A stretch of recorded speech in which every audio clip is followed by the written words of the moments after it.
Hello, everybody. Welcome back from a nice long winter break. Even though we're still in winter, maybe we'll get some snow this January.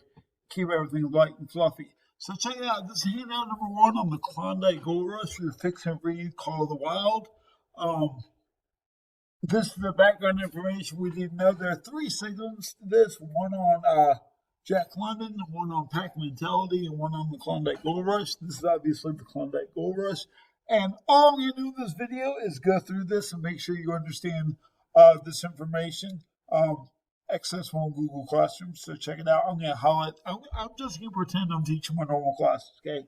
So check it out. It says, May of 1896, prospector Robert Henderson came upon George Carmack, his wife Kate, and two American Indians, Shocum Jim and Taggart Charlie, as they fished on the Klondike River.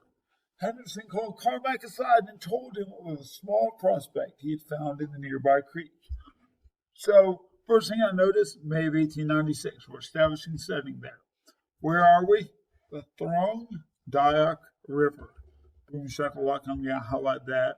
And it said, Henderson called Carmack aside and told him about a small prospect he found in nearby creek. So I'm going to highlight that. Let me grab my ink pen. So prospect, y'all, a prospector, if you remember from watching Toy Story 2, a prospector is somebody who looks for gold.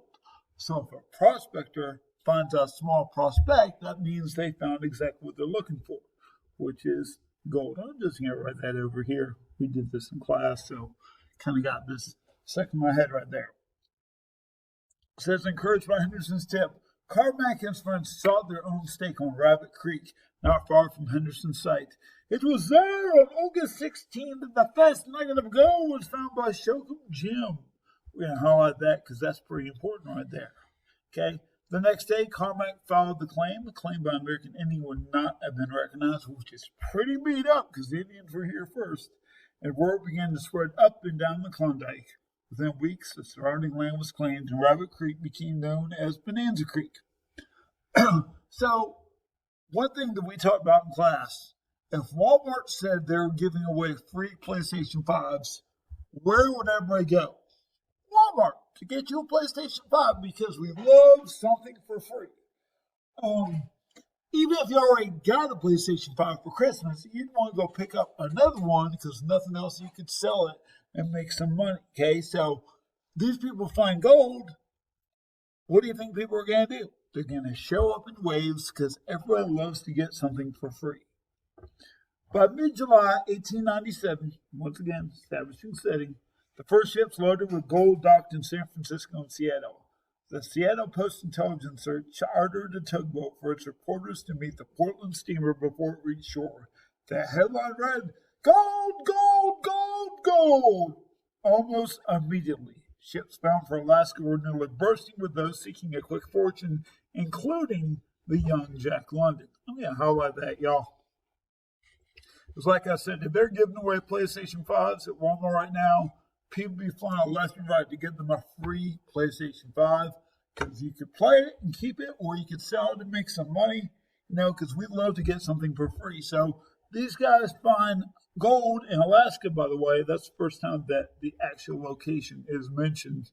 Alaska, that people just flock to Alaska because they all love a get-rich-quick scheme with little work, including this guy named Jack London. Now, that's going to come to play later on. We're going to find out why Jack London's important in all this.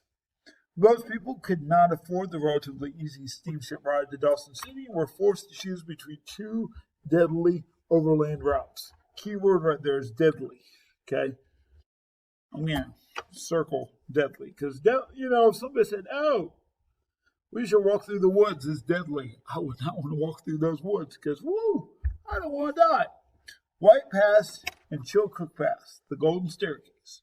White Pass was narrow and steep, covered with ice, and overcrowded with novice fortune hunters.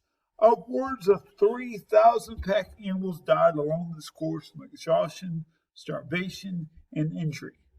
Y'all, this does not sound like a good time. 3,000 animals died from exhaustion, starvation, and injury on this route to Dawson City. I don't want to go that way. Chilcoot Pass wasn't much better. In the summer, stampeders faced rain and fog in their climb over enormous boulders exposed by the thaw. Pack animals and extra supplies were abandoned as the trail rose 1,000 feet in the last half mile. Whew. Winter conditions were even worse. Blizzards and avalanches were regular occurrences. Good Lord Almighty, 1,000 feet in the last half mile. So, like, if you're walking a hill, you know, even if you're like on a roller coaster, you know, that's a steady incline right there over the course of, you know, several thousand feet. But over the course of 1,000, the trail rose 1,000 feet the last half mile.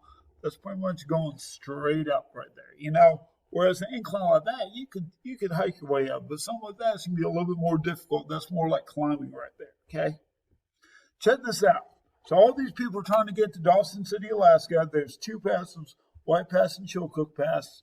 Of the 100,000 people who came to the Klondike, only 40,000 arrived in Dawson, most turning back during the arduous mountain journey. Oh my gosh.